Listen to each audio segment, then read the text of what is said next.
to bring his family back to see his father, if that's the case. Well, his stepmother, Kinsey, Queen Camilla, gets a well-deserved break. Tell me more. That's right. Queen Camilla has no engagements on her agenda this week, with the Times reporting that she will spend a few days of downtime with the king. Camilla has been working overtime to support the monarchy. Just last month, she repeatedly drove over 6 hours to a royal engagement after her flight was grounded because she reportedly did not want to let down her husband. She will resume engagements on March 11th, representing the king and leading the royal family for the Commonwealth Day service at Westminster Abbey. A source told the Times, although she was not expecting to find herself in the position of leading the family, the Queen is absolutely prepared to do whatever needs to be done for the institution. And can I just say, speaking of Harry, I think the fact that Queen Camilla is seen as leading the family is significant proof that Prince Harry would not return to temporarily support the family, because Camilla's elevated position is likely not something sitting well with him right now. He loved Queen Elizabeth II. He likely resents the idea of Queen Camilla. And we know that that's a position he felt like his mother should be in. Most definitely. He was very nasty about Queen Camilla in his book Spare. He was. So I imagine that the idea of her leading the family is something he has a hard time digesting. Join me, Camilla Tominey, every Sunday at 9:30 when I'll be interviewing the key players in British politics and taking them to task. This report basically says that he's not fit to stand trial. With an upcoming election looming over Westminster, now is the time for clear, honest answers. I agree. And that's precisely what I'll get. Is he indecisive? Incompetent? That's the Camilla Tominey Show at 9:30 every Sunday on GB News, the People's Channel, Britain's election channel.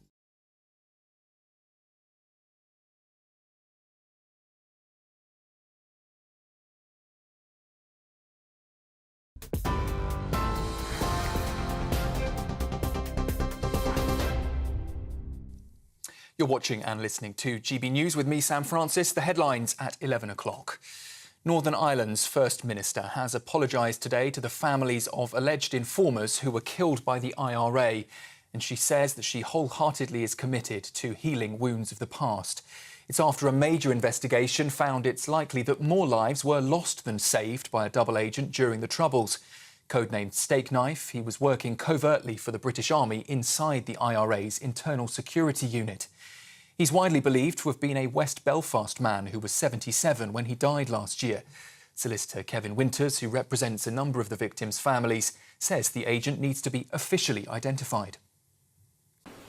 The decision not to name Fred Scappatisha as the agent Steak Knife has been difficult for many to accept. The legal and technical rationale for doing so will be lost on many people, particularly next of kin of those murdered. George Galloway has said that he has hundreds of candidates who are ready to run in the next general election. The leader of the Workers' Party of Britain, who was sworn into Parliament on Monday following his by-election win last week. Speaking to Neil Oliver on GB News earlier, the MP said his success in Rochdale was the straw that broke the camel's back. The spread of candidates, challengers, new parties, independent candidates and so on is now proceeding like wildfire. If I tell you that I have now in my pocket more than 300 prospective parliamentary candidates, all paying their own election expenses, by the way, because we can't pay them, more than 300 Workers' Party parliamentary candidates. Imagine that. Well, that interview is available in full now with George Galloway. You can find it on YouTube or on our website, gbnews.com. And you can also tune in to TV or radio this Sunday with Neil Oliver at 6 o'clock in the evening. Well, in other news, we've heard this evening that Leicester City Council has temporarily shut down IT systems and phone lines in the city following a cyber incident. The authority there says that they are actively investigating with specialists from the National Cyber Security Centre and other law enforcement agencies to determine what has taken place. The council has apologised for any inconvenience, and they say they are working to minimise disruption to services. A historic piece of artwork has been damaged by a group of pro-Palestinian activists at Cambridge University today. Footage here, if you're watching on TV, shows that painting of former Prime Minister Lord Balfour being sprayed with red paint before being slashed to pieces. The government's advisor on political violence and disruption has described that protest as outrageous, and he said senseless. The Palestine Action Group, though, claims the piece symbolised the bloodshed of the Palestinian people since the Balfour Declaration in 1917. Police have confirmed today that broadcaster India Willoughby's accusation of misgendering by the author J.K. Rowling does not meet the criminal threshold. Willoughby, who is transgender, had reported Rowling to the police for an alleged hate crime after calling her a man on social media. The Harry Potter author, though, rejected those allegations, saying that it's not a crime to hold gender-critical views.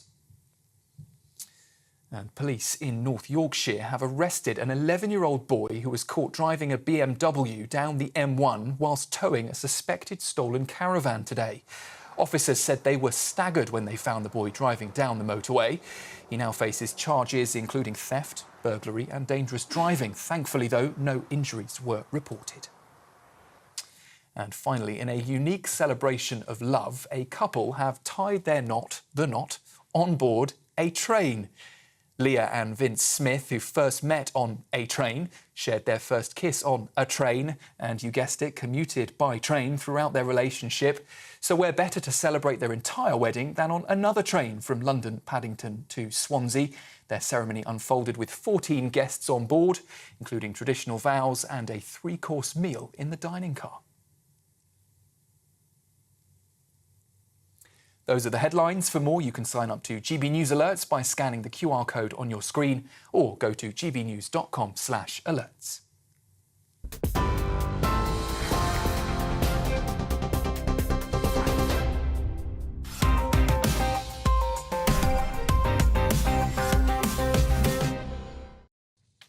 Hello and welcome to Headliners, your first look at Saturday's front pages on the nation's favourite news channel. I am Simon Evans. I'm joined tonight on this wonderful Friday evening by the lovely Leo Kearse and Nick Dixon. Good evening, gentlemen. Hello. You well? Yeah. Does that mean I'm part of the lovely? Was it the lovely Leo Kearse, comma, and Nick? Yeah, lovely, and then open brackets and both your names inside that, so it applies equally to both of you. You've got to work on being lovelier. Yeah. You've got the same jacket, you guys, as well. What's that about? Yeah, well, it's like a slightly tuxy vibe, isn't it, for, you know, the Friday nights, but you're still in kind of midweek drab. Yeah. I don't know what day it is anymore. That's the problem. No, I don't. To be honest, I was about to announce Tuesday's front pages because I'm just used to that. But anyway, let's have a look at Saturday's front pages. This will be a novelty for me. Daily Mail go with boost defence spending now, and a story about Meghan acknowledging finally that all the meanness comes from other women. Telegraph, Yusef in row over £250,000 Gaza cash. That's a lot more than the SNP have earned under his supremacy. The Times, we've lost faith in justice, say stab victims' mothers. There they are pictured. The Guardian, 10th of elective operations done in private hospitals. The NHS in decline. The Eye, budget falls flat as Tories lose votes to reform. And the Daily Star, end of the beer belly. I'm pretty sure that's a stand-up comic of my acquaintance pictured there. Those were your front pages.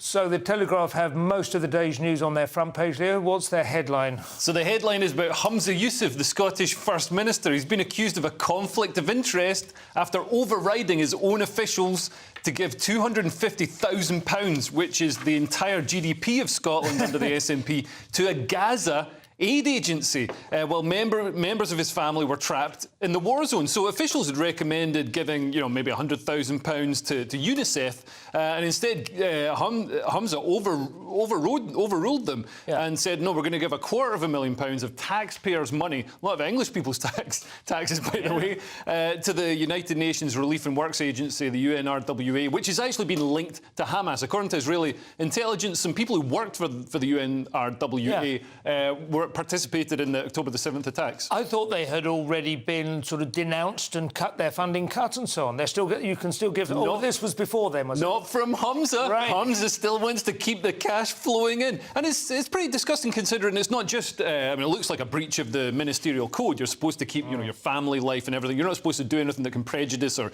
improve your family life. But also, I mean, the life expectancy is actually lower in Glasgow than it is in Gaza for men. So in Gaza, they should be having a whip round to try and, improve life expectancy in Glasgow. They should drop a couple of bottles of Buckfast off in Gaza. That would equal the fight out, probably, wouldn't it? What do you reckon? Well, look, I'm not saying he did it. He denies the donation was in any way connected to the release of his family. I am saying if he did, it'd be the most sympathetic thing about him, that he actually wanted to help his family. The only thing I can actually empathise with slightly with Yusef. I get what you're saying. The SNP never have scandals, I want to just state that. He is cropping up again, I think, later in the story, so let's leave a little bit of icing on that cake. Do you want to mention Meghan? I do find this interesting. She is saying that most of the meanness online is between women. Yeah, so Meghan's... Which is the kind of first thing she said for a while that makes some sense, and I think is a value. The first time I've ever agreed with her. Yeah. Well, yeah, she's spoken at some conference for posh women who don't have to do anything, saying that, I got bullied online. So the great thing is we now know that she reads everybody who replies to her tweets. Yeah. So, get stuck in. Yeah, come on, lads, get the numbers up. It's not just women. I do notice also she is raising her hand in a well-known Black Power sign there as well. I don't know whether that's going to be picked up by the papers. Is she? Yeah, that's a gang symbol. She's not just waving. Yeah, no. But her right hand is saying white supremacy, so I'm very confused. She giveth and she taketh away. She walks that line. You've got to give it to her. The Daily Mail, Nick. So the Daily Mail have boost defence spending now, and this is four former defence secretaries back Mail's campaign. It's the Mail's classic thing of always claiming that they've done everything. But it's all about how, basically, lots of papers have covered this, that our sort of welfare spending has left us vulnerable in Europe. Not so much Britain, but Europe. Basically, Europe aren't paying their bills to NATO, as we know. Trump talked about it. Italy's paying 1.46%. It needs to be 2% minimum. We're trying to get up to 2.5%, but we're not seriously doing it, really. And the budget talked a lot about immigration. 2% is the NATO minimum, is that right? Yeah. Sorry. And we need to get it... Europe needs to get that up, because the argument is the US is going to be distracted with China, who've boosted their 7.2% their defence spending. So it's all going to kick off. We need to keep up with it. We're doing better than Europe, but we're not really doing it. But how do you do it? You either tax more when Europe's already being taxed to the gills. You borrow more when we've already borrowed loads for these disastrous lockdowns. Or you just take money from elsewhere, other services. Well, what services? So well, you're right. And welfare budgets, that isn't just, of course... people immediately think of unemployment benefit, but it also includes pensions, of course, and a lot of other things. I mean, it is lots of things that can be cut. Lots of things that we need a Javier Milei to come in and just be like, afuera. What, an arts council? You have an arts council fund? You're not going to get a huge number of tanks out of the arts council, I think. But this is the thing. Everybody's like, but this is in the scheme of things, these diversity coordinators, it's not a huge amount of money. It's a huge amount of money. If it's not a huge amount of money, why don't we fire them all? Why don't we get rid of the arts council? Why don't we scrap, instead of lottery funding going to pointless monuments and things, why are we building a... Well, you could have a monument? Defence lottery. I suppose that would be an interesting... I do want to ask you, because I know this has become quite a contentious issue in the American election hotting up. This was one of Biden's biggest talking points in the State of the Union, where they, I think, misquote or misrepresent Trump's argument, which is that if NATO countries aren't willing to pay their way, he would encourage Russia to invade, and now he's just... It was a joke. It was a bit of hyperbole. Biden quoted it in the State of the Union as if that's just what he wants to do. He's even said it encouraged Putin. It was disgusting. It's a Trump joke. It's not a very well-advised joke, but it is. In Biden's defence, Trump said it, and I don't think he said it as a joke, and he's spoken of his desire to leave NATO, to pull America out of NATO and to leave Europe, and I think... it's literally in his book, The Art of the Deal. This is what you do. You look as if you want to walk away, and that forces people to meet you. But when you're talking about global geopolitics, where something like NATO its whole strength comes from people's belief in it, belief that all countries will respond if one country is attacked. If the main country in it says, you know what, we're actually not going to do it. No, go ahead and attack those countries. Just saying, pay me. It's the mafia thing. Pay me. Exactly. You've got to pay me. Otherwise, I would just say yes, by all means, take their produce and close their cafe down. We have just time quickly to look at the eye, Leo.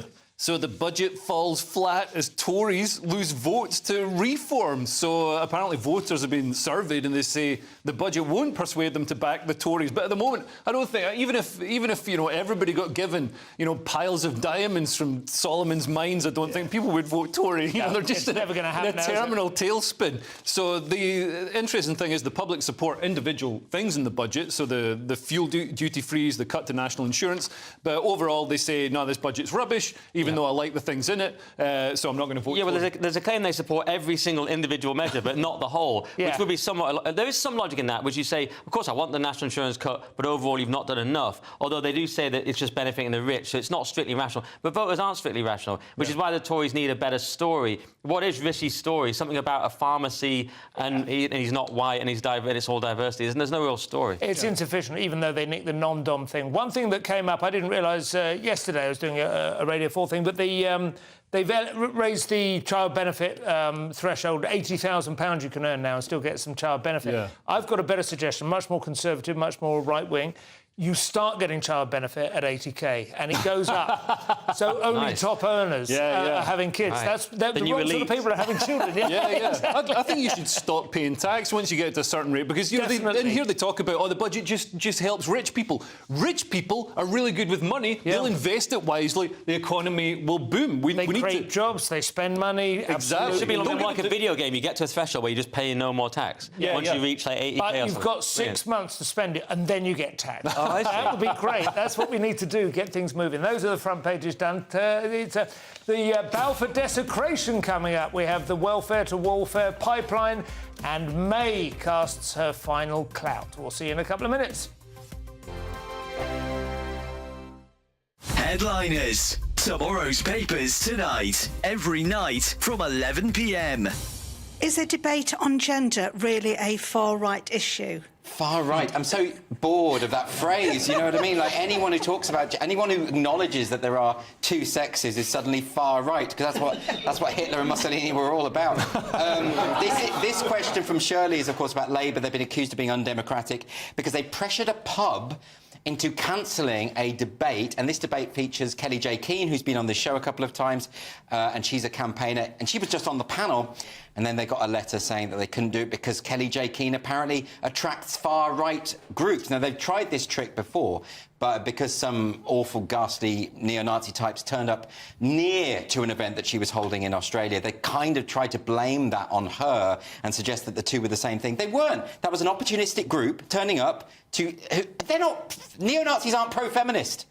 They're not pro an event called Let Women Speak. That's just ridiculous. New Zealand's TV blurred her touching her zip because they said that her touching her zip was a far-right dog whistle because she's making that symbol. Yeah, but she wasn't making the symbol, she was just adjusting a zip. Yeah, and also, this isn't a far-right symbol. I mean, that was incredible because she obviously wasn't making that symbol anyway. She was just adjusting a top. But this New Zealand news channel blurred out the hand so that they could pretend that it was some horrible ghastly... I mean, this is stuff, isn't it? She's talked about having voted Labour in the past. She's so not far right. But also, I mean, even if she were right-wing, which she isn't, why would they be banning a panel where there's a discussion about one of the most important issues of our day? What are Labour playing at here? They're anti-democratic, aren't they? They're just kind of playing whack-a-mole with things they don't like. I think maybe I'll write to the pub and say I do want to see Kelly J. Keane there. Yeah, but they won't listen to you if you say that, will they? Because you've got the unfashionable opinion, Chris. Well, and the unfashionable workplace.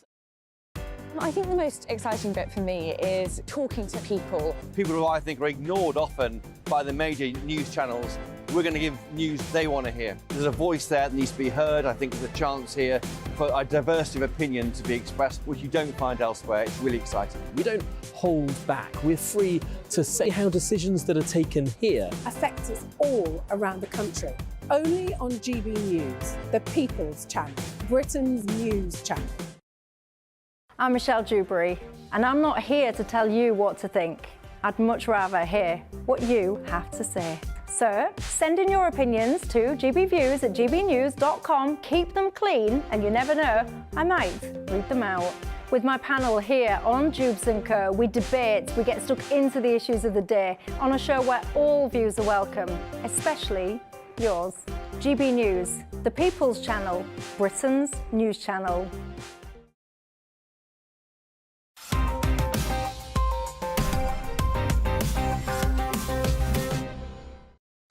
And welcome back to Headliners. I'm Simon Evans here on a Friday evening, still with Leo Kearse and Nick Dixon. Have to keep reminding myself, not Tuesday. Let's continue with the stories. Leo, we kick off this section with the latest brain-dead waste of oxygen to inspire murderous revenge fantasies in all sentient beings in the Telegraph. So a pro-Palestinian protester has damaged the portrait of Lord Balfour at the University of Cambridge. So this is obviously, a progressive feminist woman. So it's great to see her standing up for the rapists in Hamas.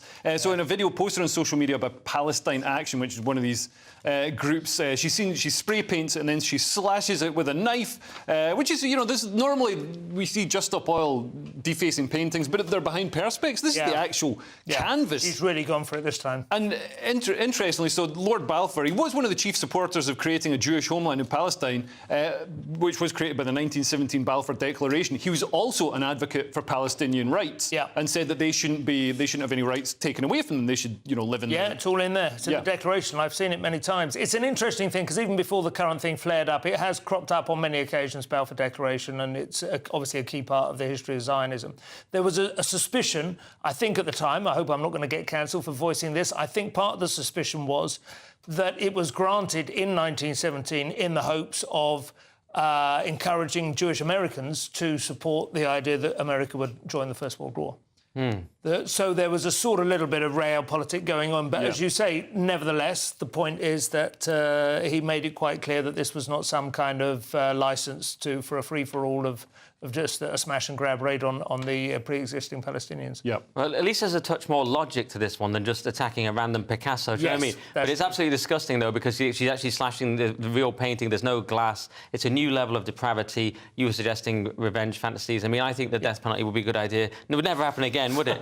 Just saying. Somebody said, you could lock her up, but that doesn't solve the problem. You've got to smash the fingers at this point. Just satirical content, obviously, but it was also thought that she was not on these posh shows because she had a designer bag on that people reckon costs about a grand new £500 second-hand. So, look, I mean, the regime seems to want this. Why don't they stop it? They seem to want it. It's funny enough, the ordinary people who wouldn't have had much in the past are the ones with a sentimental attachment to our history, whereas the current regime just don't care about our country or values or monuments or anything at all. They just want a global homogenised... They just want Britain to be a sort of banal economic trading zone with no ties to the land. Well, this is what you call anarcho-tyranny, and I heard somebody else describing it earlier, and it's absolutely correct. If the victims, or if the perpetrators of a crime are the currently protected class, people look the other way.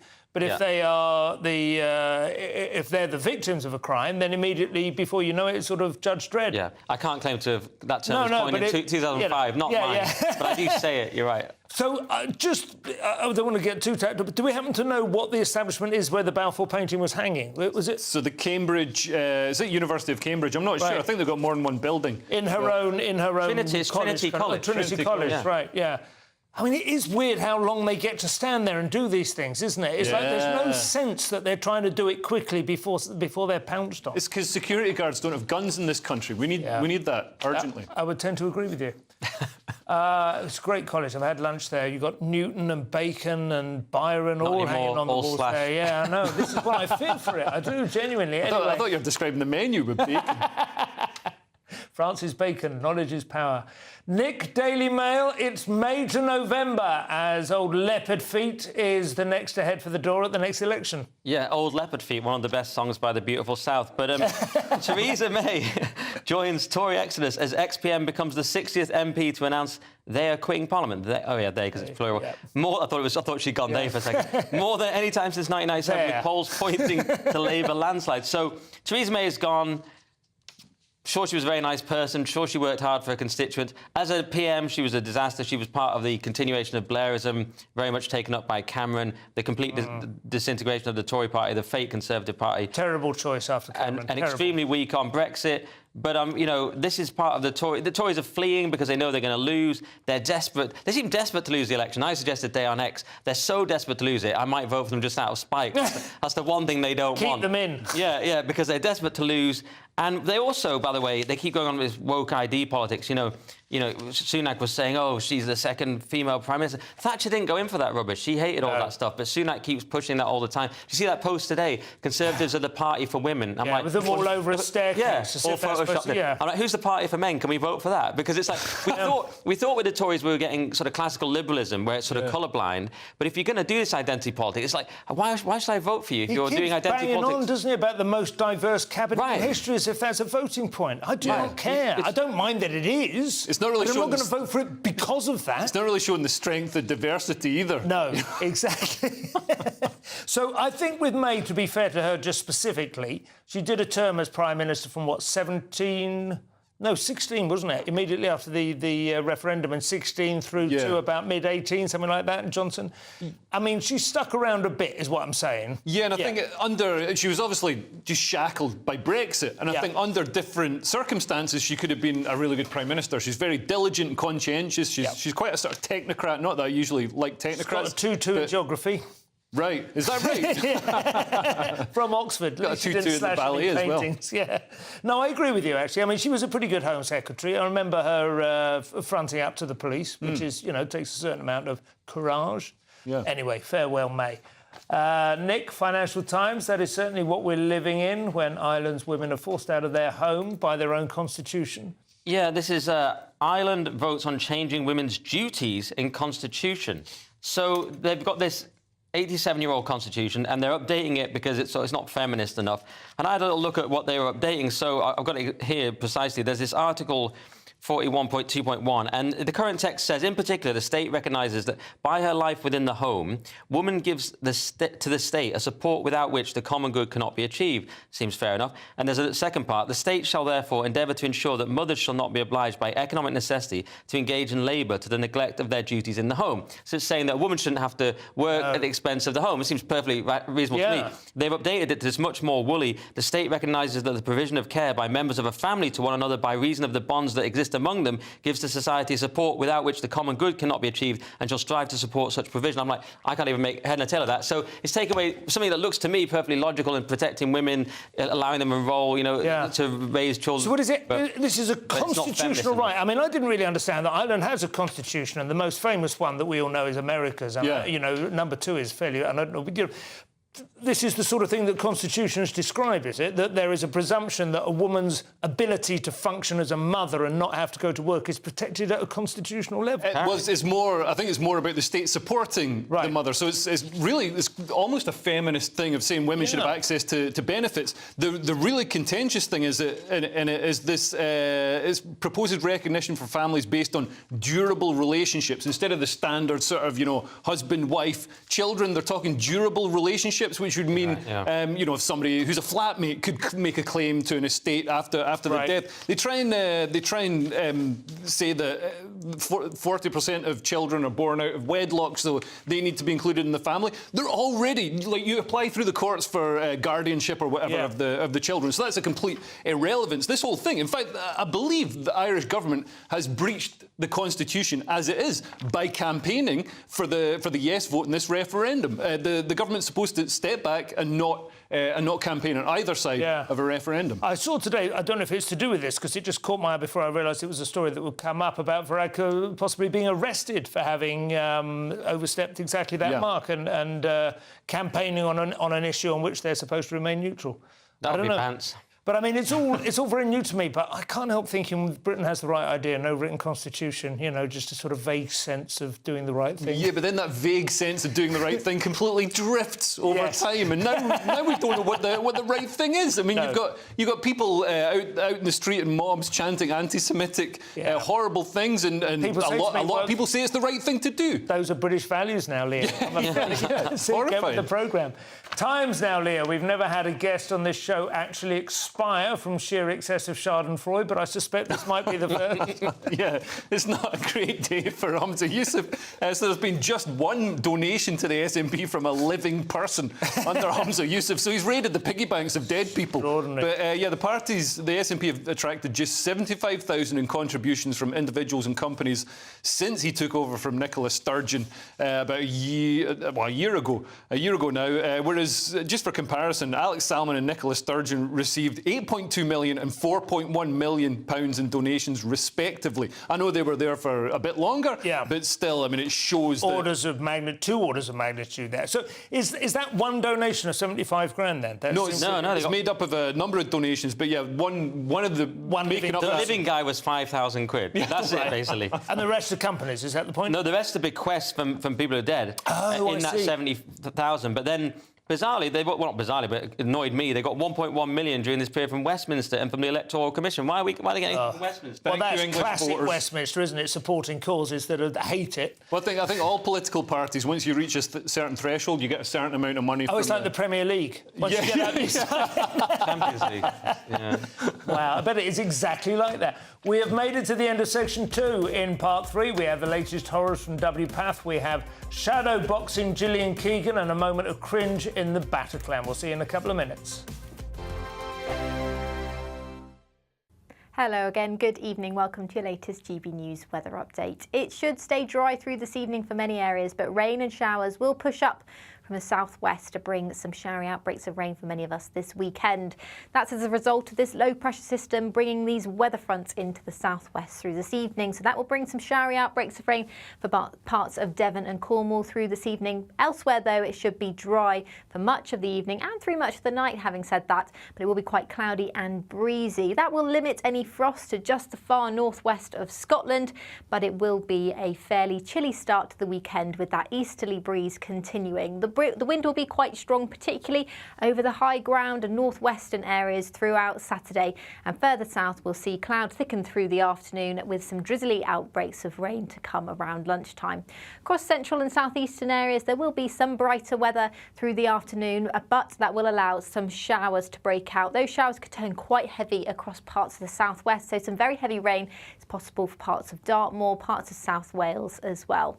That rain will be much more widespread through Sunday, particularly across eastern areas of England, as well as parts of Scotland, where there'll be some quite persistent and heavy rain at times. So there could be some flooding issues by the end of the weekend.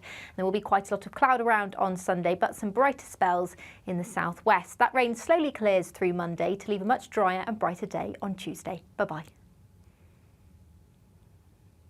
2024, a battleground year. The year the nation decides. As the parties gear up their campaigns for the next general election. Who will be left standing when the British people make one of the biggest decisions of their lives? Who will rise? And who will fall? Let's find out together. For every moment, the highs, the lows, the twists and turns. We'll be with you for every step of this journey. In 2024, GB News is Britain's election channel. Big news, big debates, big opinion. Patrick Christie's Tonight is the week's biggest show. Every weekday, 9 to 11 p.m, we've got the inside track on the day's top stories. There'll be sharp takes you won't get anywhere else. We will set the news agenda, not just follow it, and I want to bring you along for the ride. Whatever it is, we'll have our finger on the pulse. It's news, but it's this close to entertainment. Patrick Christie's Tonight, 9 to 11 p.m, only on GB News, the People's Channel, Britain's news channel. I'm Christopher Hope. And I'm Gloria Di Piero, bringing you PMQ's Live here on GB News. Every Wednesday, we'll bring you live coverage of Prime Minister's questions when Rishi Sunak and Sir Keir Starmer go head-to-head in the House of Commons. We'll be asking our viewers and listeners to submit the questions that they would like to put to the Prime Minister, and we'll put that to our panel of top politicians in our Westminster studio. That's PMQ's Live here on GB News, Britain's election channel.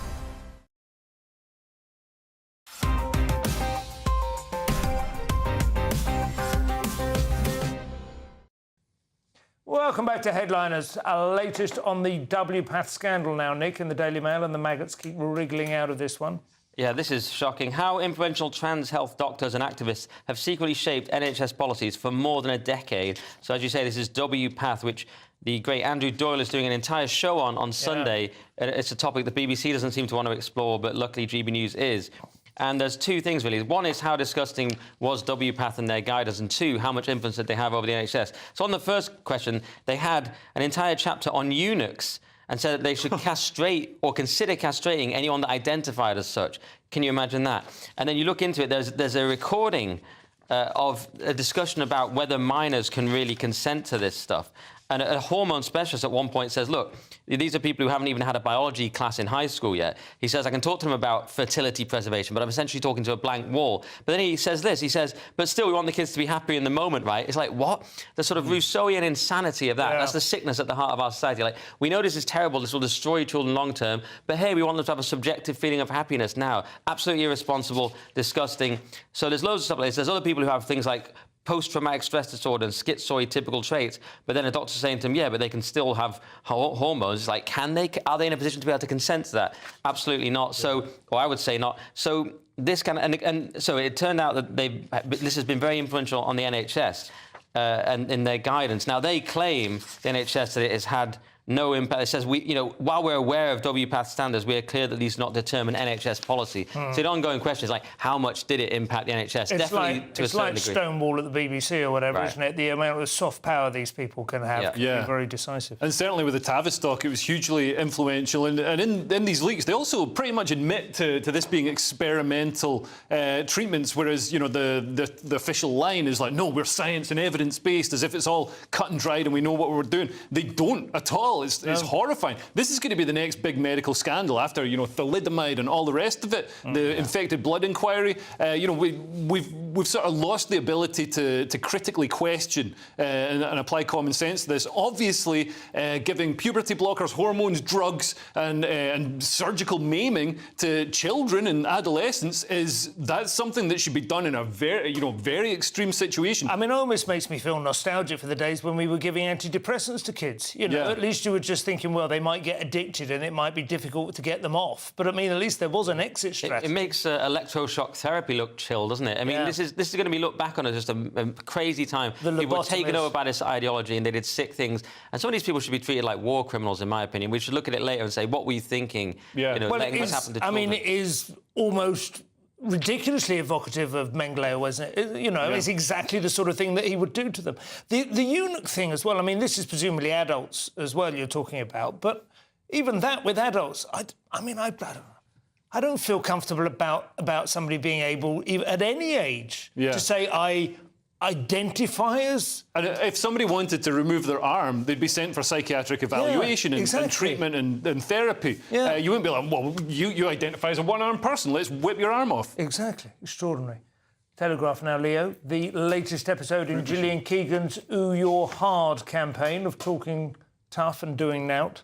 So Jillian Keegan said, I would have punched rude school inspectors. This is the Education Secretary. She was at a conference of head teachers on Friday and said she'd spoken to teachers at a school in Chichester after it had been inspected. This is in her constituency. And the teachers told her how their Ofsted experience had gone, and she was shocked. She said, I was actually shocked. I thought, God, if I'd met these people, I would have probably punched them. They were really rude. I don't know, this seems to me to show a remarkable lack of critical thinking for Jillian Keegan. So she's only hearing one side of the story. She hasn't gone to the Ofsted inspectors. Obviously, nobody likes being inspected. You know what I mean? And obviously they're going to say stuff like, oh, you need to improve some things. And then the people are going to be, oh, don't like that.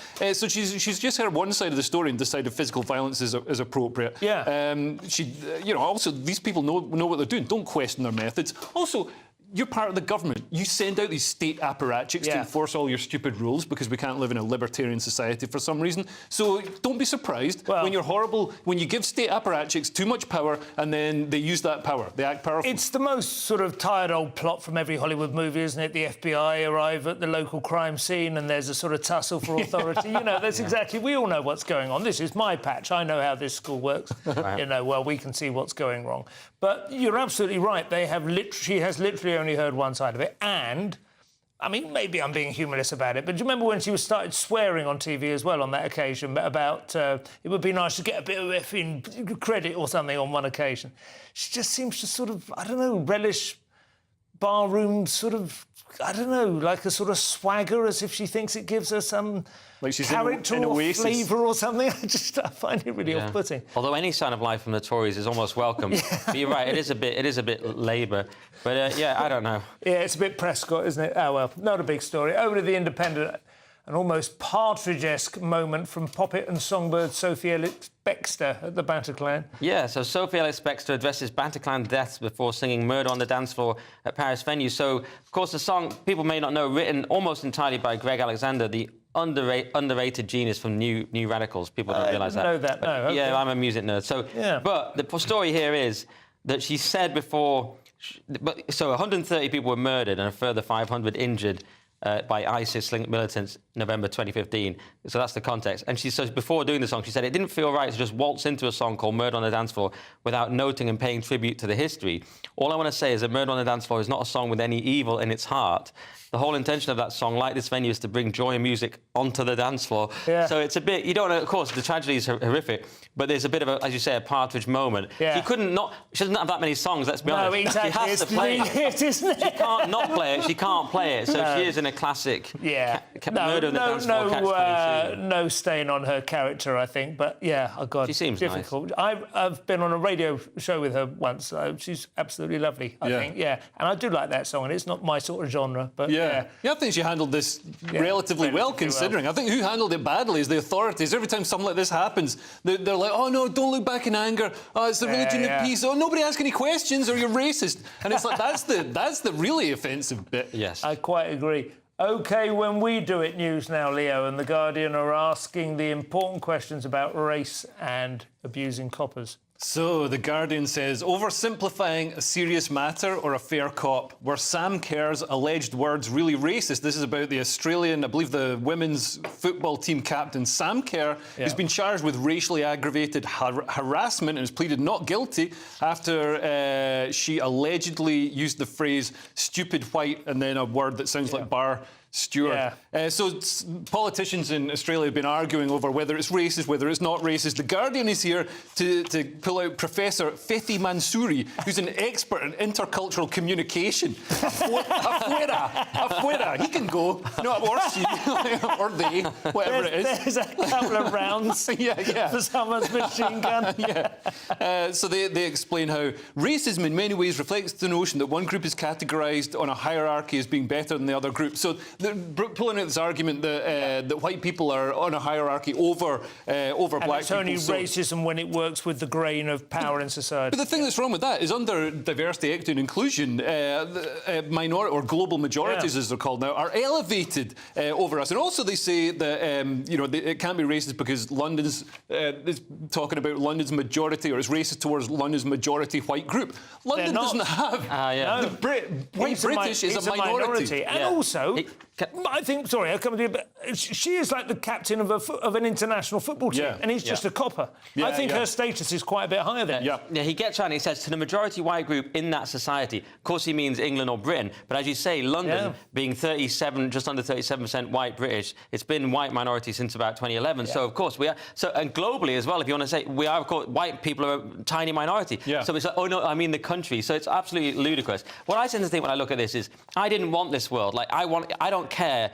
You know, like Chris Rock said, if someone cuts you off in traffic and they have one arm, I'm going to talk about the arm. I don't care. But you wanted this world of everyone's obsessed with race, so you have to apply the rules. And, of course, it is racist. And she's getting an easy ride. Everyone's saying, oh, no, it's completely different because it's white people. Why? Well, why is it so different? And then this guy, this Professor Mansouri again, talking about, we need to look at the history of slavery. OK, well, then the word slave comes from Slav, which was white people. Yeah, it certainly wasn't Maoris, which is, I think, what she is or something, right? She's like an indigenous, or I don't think she's Aboriginal. I don't know.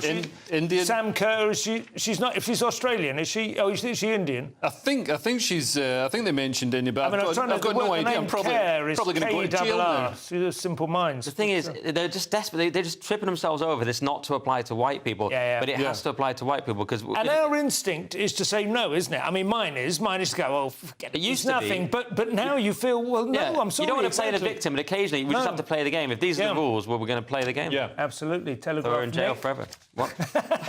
I confess, I feel torn about this one. This is obviously a CCP psyop, but also a pretty decent way to share content and flog comedy tickets. So, oh, really? What do we think You're on about TikTok now? You're big with the kids. So TikTok urges millions of users to speak up against US bans. So as you say, I mean, TikTok was a psyop, but it's graduated to outright propaganda, and it's getting everyone on there to say, speak up now before your government strips 170 Americans of their constitutional rights. So, yeah, I mean, But the problem is that you could be compelled to hand over data under Chinese security law. This has long been the thing. The Chinese are going to get your data. But then, mind you, Biden's there, appealing to a load of TikTok influencers, doesn't care at all.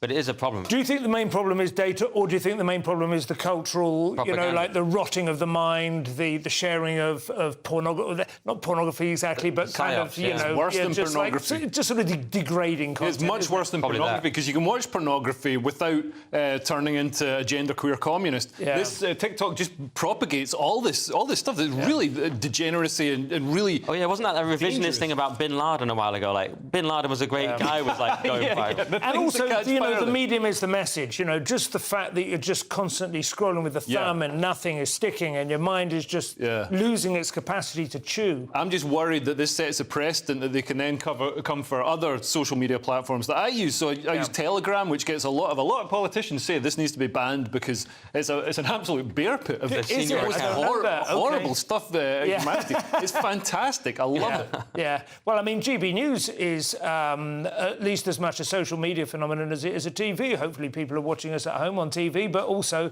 our reach depends a lot on people sharing on Twitter and so on, doesn't it? I thought you were going to say GBNews is the Telegram of news channels. We are not a bear pit. We're more like a snaky. Anyway, join us in the final section. After the break, we discuss Gemini's germination, the sneaky French hiding in our glorious tongue, and the latest tantalising disappointment in human cloning. We'll see you in a couple of minutes. Free Speech Nation, Sunday nights from 7 p.m. I've got an idea. I think that all 30-year-olds should be given £10,000 from the banks of baby boomers. We've got a situation in this country now where millennials are the first generation in modern times expecting to be poorer than their parents. We, as 30-year-olds like me, are half as likely to own a house as people my age 30 years ago. In fact, the cost of a home in Britain compared to average incomes has as big a gap today as it did, wait for it, in the 1860s. It is a Dickensian situation. Now, I'm sorry about the housing crisis for your generation. You're not, though, are you? Because you're profiting from it. I'm profiting from it. Don't be ridiculous. The house prices now, compared to that period. If this is the case, Benjamin, have incomes gone up that fast? To penalise and punish the elderly when they have worked all their lives to put into the system and say it's your fault, whingy, whiny, we're going to be envious.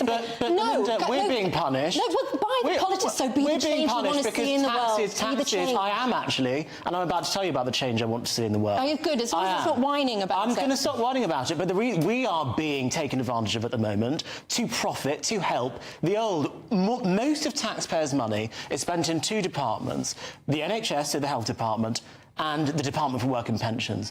Those departments disproportionately serve the older population. Now, I've got no issue with that, but let's not pretend that it is not young working people that is paying for the public services for old people. So actually, we are having it hard, and I just look at the future, and we see a future of perpetually higher taxes to pay for this increasing ageing population, a shrinking labour force, and you're here saying we've got nothing to worry about. The young stop voting for mass immigration parties. The young stop voting for parties that don't build houses. Immigrants actually pay taxes, pensioners don't.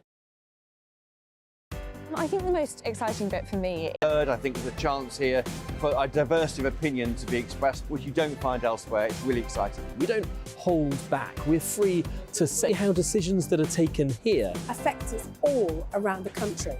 Only on GB News, the People's Channel, Britain's news channel. I'm Michelle Dewberry, and I'm not here to tell you what to think. I'd much rather hear what you have to say. So, send in your opinions to gbviews@gbnews.com. Keep them clean, and you never know, I might read them out. With my panel here on Jubes & Co, we debate, we get stuck into the issues of the day on a show where all views are welcome, especially yours. GB News, the People's Channel, Britain's news channel.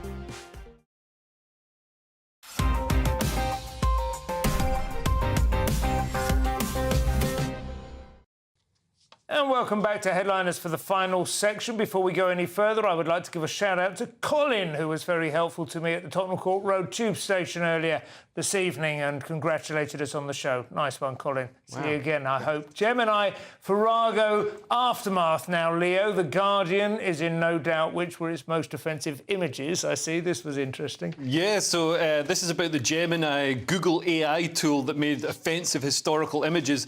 And Sergey Brin, who's one of the co-founders of Google, has come out and said, we definitely messed up. And this comes after Google's chief executive, Sundar Pichai, said, or I don't know if I've pronounced that right, says that the responses produced by Gemini were completely unacceptable. I thought they were hilarious. So it included popes, founding fathers of the US and German Second World War soldiers were presented as people of colour. Yeah. Because Google AI is so desperate to inject diversity into the images that it shows. You know, it goes even further than a television ad break and just everything that can possibly be. I did think, though, it was interesting that The Guardian definitely find it most offensive that Nazis were portrayed as being potentially East Asian women.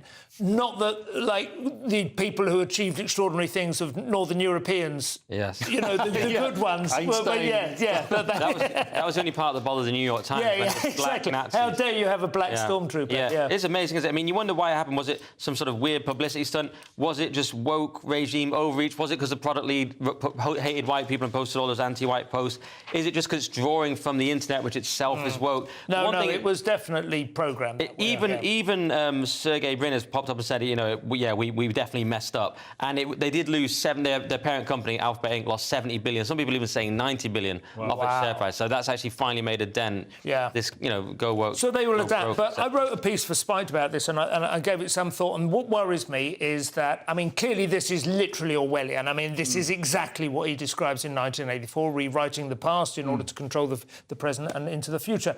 But at the moment, they're doing it so cack-handedly that nobody's persuaded and everyone just laughs. But we already saw in the last year how quickly it progresses from AI video. You know, the thing with Will Smith eating spaghetti that was ridiculous, the fork going through his mouth.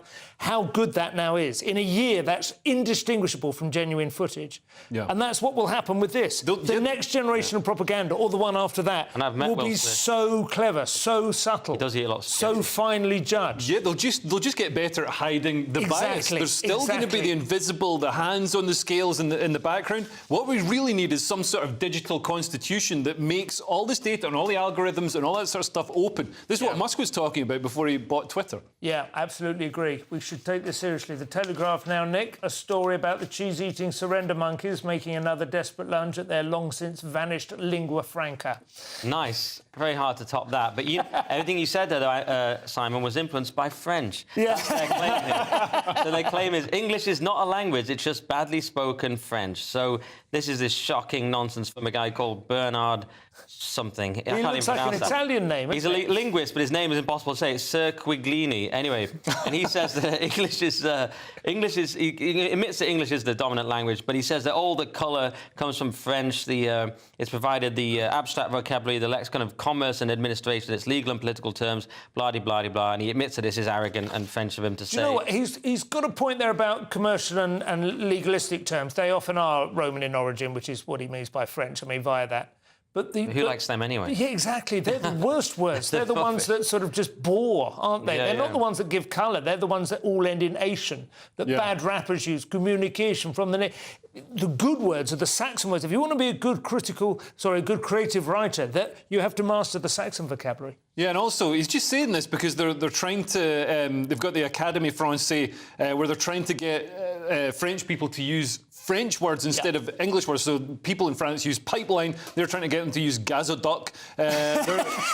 People in France say it girl as they want to say icône de la mode. And they're losing this battle. So now they're just turning around and be like, well, actually, the phrases, these are French phrases originally. So it's just trying to save face. I mean, I think it is a provocateur, isn't he? It's probably slightly tongue-in-cheek, which is, you know, but... It's cope a French word? That's what I know. This is extreme copium. Drinking French tears. I do think that the beauty of the English language... I mean, obviously, we all know the English language is the greatest language in the world for creative purposes. There are all those old jokes about the man who speaks, German to his horse and English to his butler and French to his mistress and You know, they're all different situations, but it is the fact that British is like a tweed, where all these colours are woven together. We have some Persian languages in there. There's some Inuit, you know, because we explored and we brought it all back. You know, bungalow explored is a nice word. Jemima, Last one, possibly, Leo. We have an absolutely rock-solid, reliable way to spot psychopaths, which is handy, although by the time they're choosing the music in your bedroom, it might be too late. So this is what your music taste actually says about your personality, according to science. And when we say science, we mean a bored journalist at the Daily Mail. So apparently psychopaths are most likely to enjoy No Diggity by Blackstreet, which is very specific. That's very unusually specific. That really is it's like a psychopath talking, isn't it? And apparently, if you like popular chart-topping music, you're more likely to be agreeable. People who like heavy metal just find joy in the music. They're not violent. But apparently... That's true, and I think that is quite interesting. Hard rock and all the imagery of Satan and stuff, those people are often really gentle, aren't they? In fact, you know, sweethearts. Yeah, too gentle. But apparently Ozzy Osbourne fans tend to be more obnoxious. I'm not a psychopath. I just listen to Helter Skelter on repeat, but only for the secret messages. Yes, exactly. Not for the music. There's not nearly enough of that in popular music these days, is there? I like all music. The whole of the White Album, though, if you do listen to it on the right concoction, it is extraordinary, the places that will take you to. I don't think it's at all surprising that Manson went off his nut. Have you ever listened to it, the White Album, all the way through? No. I don't think so. I'm a Beach Boys fan. Whatever that means. No, you agreeable. Yeah. Never listened to Beethoven's Ninth backwards. The show is nearly over. Let's take another quick look at Saturday's front pages. The Daily Mail kick us off. Boost defence spending now. And Meghan Markle scolding women. Telegraph, Yusuf Hamza in row over £250,000 cash to Gaza. That story is worth scanning. The Times, we've lost faith in justice. They stabbed victim's mother. The Guardian, 10th of elective operations done in private hospitals. The Eye, budget falls flat as Tories lose votes to reform. And the Daily Star, end of the beer belly. Those were your front pages, and that's all we've got time for. My thanks to Leo Kearse and Nick Dixon. Nick will return tomorrow with Lewis Chafer and Paul Cox. Have a great weekend. Good night.